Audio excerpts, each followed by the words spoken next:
We're probably all familiar with the phrase, be still and know. But what are we supposed to be still and know? Be still and know what exactly? Hey guys, I'm Emily. And I'm Andrew, and welcome to the Unlocked Connection.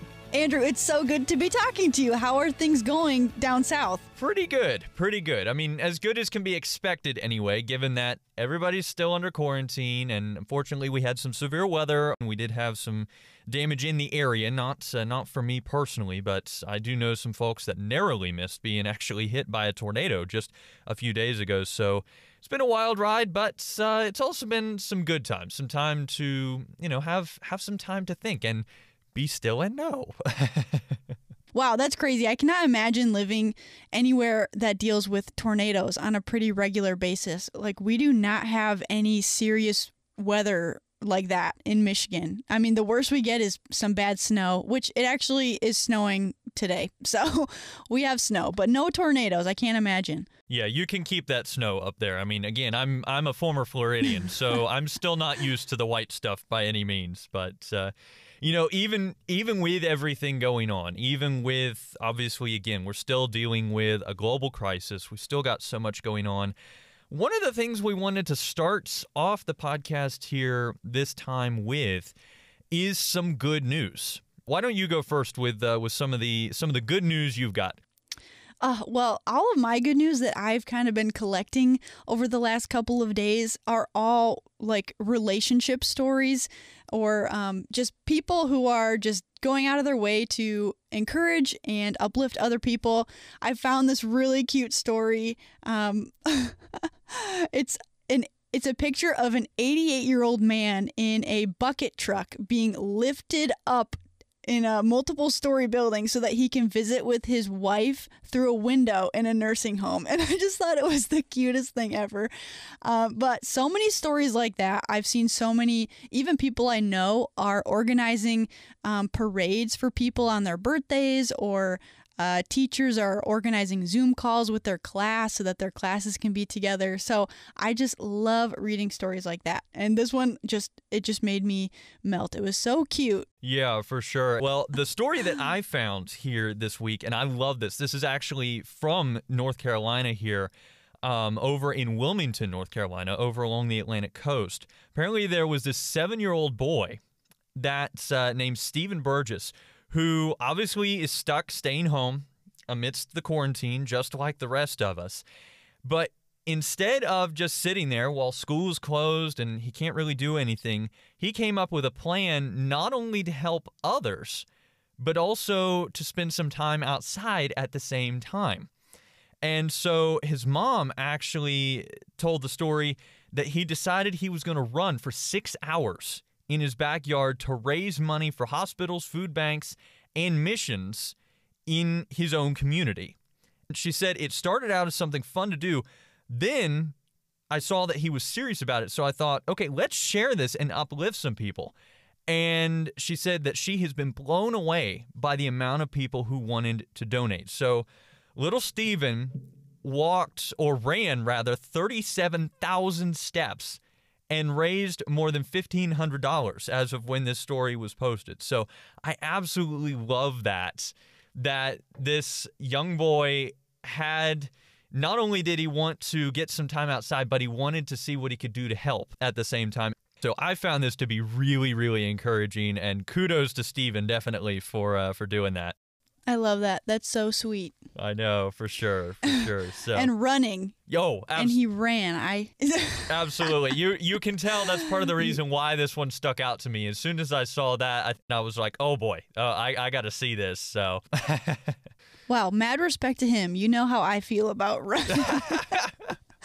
So anyhow, that's very cool. That's our good news here for this time on the podcast.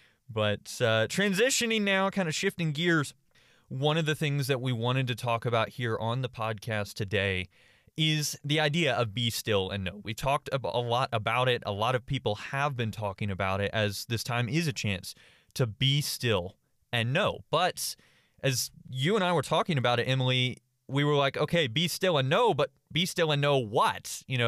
What does that really mean? So I want to start us off here with a passage that I have found absolutely fascinating for years. This is actually from Exodus chapter 3. And right here at the kind of middle of Exodus chapter 3, the beginning of the book of Exodus in the Old Testament, Moses is talking to God at the burning bush, if you're familiar with that story. And he's talking to God about leading the Israelites to freedom out of Egypt. And I'd encourage you, if you're not familiar with that story or it's been a while, take a look at Exodus chapter 3 and read through it. It's a fascinating, fascinating story. But in this passage, beginning with verse 10, God is speaking and he says, "Come, I will send you to Pharaoh, that you may bring my people, the children of Israel, out of Egypt." But Moses said to God, "Who am I that I should go to Pharaoh and bring the children of Israel out of Egypt?" He said, "But I will be with you, and this shall be the sign for you that I have sent you. When you have brought the people out of Egypt, you shall serve God on this mountain." Moving on here in verse 13, then Moses said to God, "If I come to the people of Israel and say to them, 'The God of your fathers has sent me to you,' and they ask me, 'What is his name?' what shall I say to them?" God said to Moses, "I am who I am." And he said, "Say this to the people of Israel, I am has sent me to you." Now, number one, that's like one of those mic drop moments in the Bible that's just like, wow. Because what God is saying there, calling himself the great I am, that means that God is everything that we need. He is everything that we need. And that is what we get the privilege right now of being still and knowing. So we're going to talk a little bit about this. But Emily, before I move into some of the other thoughts that I've been thinking about, do you have any comments on that passage? I mean, again, that's one of those stories that is just amazing to me to read. Yeah, I love the context of it too, because Israel was also in a time of despair. They were slaves, and Moses was being told to go and bring them out of it. So there was a lot of fear in that situation as well, a lot of uncertainty. So I love the context of that story. And oddly enough, there was also plagues. So lots of things in common. For sure, for sure. And the thing that's interesting, too, is this was uncertainty about the future. Because, again, they're coming out of a bad situation, but they're going into the unknown, literally. They're going out in the wilderness. They have no idea what's about to happen. So, yeah, there's a lot going on. And good point. Again, there were even plagues yet to come in the story, which, again, just read the first part of Exodus. If it's been a while or you haven't read it yet, definitely take a look at it. It is a fascinating story. But thinking about that now and the great I am and some of the applications of that God is everything that we need. I'll give you an example. God is a friend to the lonely. Now, if you're anything like me, in the middle of this quarantine, I am, I think, what you could call an extrovert. I am definitely a people person. And having to be quarantined is driving me pretty much crazy that I can't see people on a regular basis. Same, bro. Yes. But let's think about that in terms of the great I am for a moment. We're all feeling some loneliness. And from time to time, we all do feel lonely. But it's definitely been turned up several notches right now in the midst of this quarantine. God is our friend when we're lonely. He's our friend when we're not lonely, but he is there. We can talk to God when we can't talk to anyone else. That's amazing to think about. I mean, I don't know about you, Emily, but knowing that I always have a friend with me, no matter what, no matter where I am, no matter what time it is really comforting, especially when I'm feeling really lonely and driven crazy because I'm quarantined right now. Yes, I love that. And I mean, just going off of Jesus being a friend to us, I've been so encouraged. I was very discouraged last week, if I'm being if I'm being really honest, I had a very discouraging week last week, and it was kind of crazy how the Lord used Unlocked to kind of encourage me again, because I'm recording and writing intros and outros for these Unlocked devotionals, and I read this one. I don't remember off the top of my head what day it will be played or if it's already been played, but it was called Why Did Jesus Weep? And it was about Jesus crying over his friend Lazarus.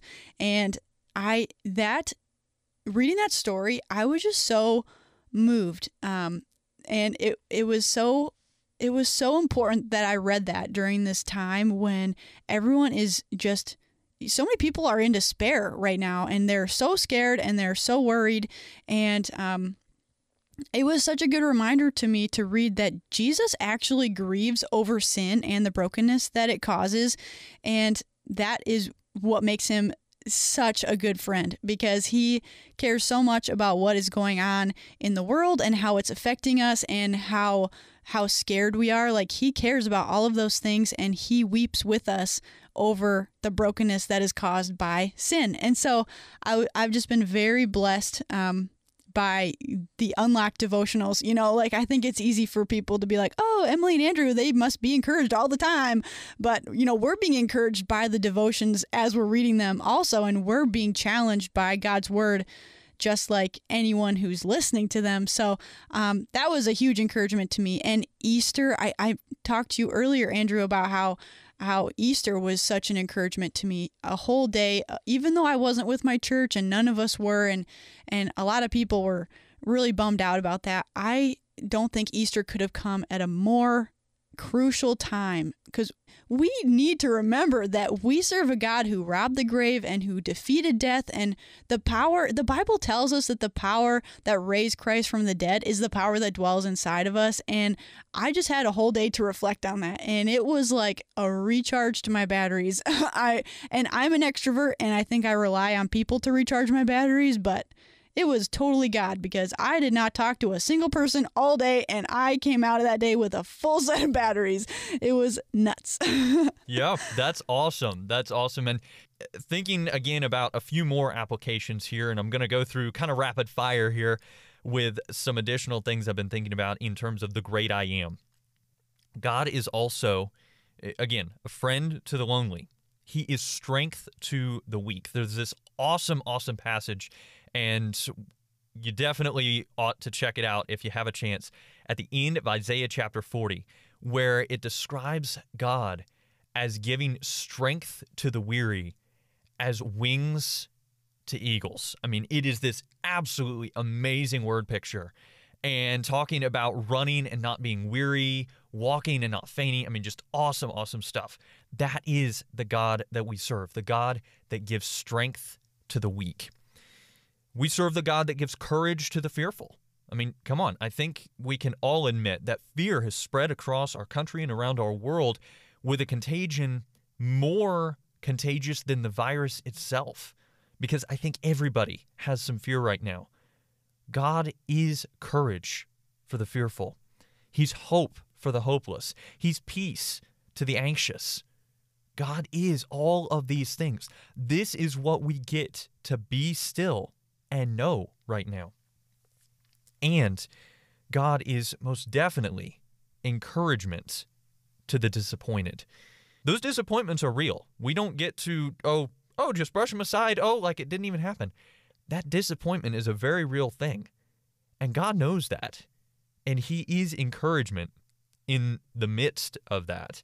There's a lot of applications of this concept of the great I am, but these are just a few things to hopefully get you thinking about God as the great I am, how powerful God is, and the fact that He is the fulfillment of all of our needs. Everything that we need, we can find in Him. And I want to leave you now with a passage that we actually were talking about as part of Keys for Kids Ministries in our devotion this morning before we're recording this, a passage from Psalm chapter 46, which is amazingly applicable right now. Beginning with verse 1, God is our refuge and strength, a very present help in trouble. Therefore we will not fear, though the earth gives way, though the mountains be moved into the heart of the sea, though its waters roar and foam, though the mountains tremble at its swelling. Selah. I think all of us will freely admit it feels like our lives have been turned upside down right now. And this psalm reminds me that even in those times, God is still our refuge. He is still our defender. He is the great I am. So any closing thoughts there, Emily, on that? I think that was great. I think it's very important that we look at the blessings we have. I think that will just kind of keep our perspective where it needs to be.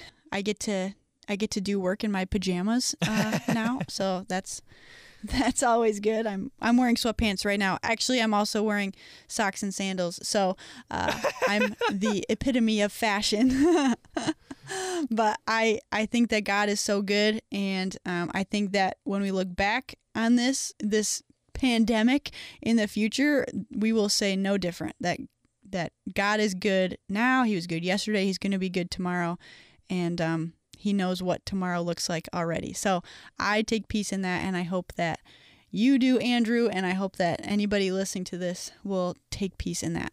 Absolutely, absolutely. So, again, I think we would both encourage you to read through Psalm chapter 46 to help keep God's word alive in your life here this week, this month, as we continue heading through the pandemic, as we're still uncertain of the future. And also, read through Exodus chapter 3. Look at that story of what God did in leading the Israelites out of Egypt through so much uncertainty. I guess that pretty much wraps up what we've got for you here this time. Definitely let us know if you've got any prayer requests, anything like that. You can reach out to us on social media. We always love to hear from you. What is that social media handle there, Emily? It is Unlocked Devo on Instagram, and we also are on Facebook, so follow us on Facebook too. Yeah, definitely check us out online. We would love to hear from you. We are praying for you. We hope that you are for us as well. We're in this together, and we would love to have the privilege of being able to pray for whatever requests you have in the middle of this crisis right now. All right, until next time, I'm Emily. And I'm Andrew. Encouraging you to live your life unlocked. Opening the door to God in your life.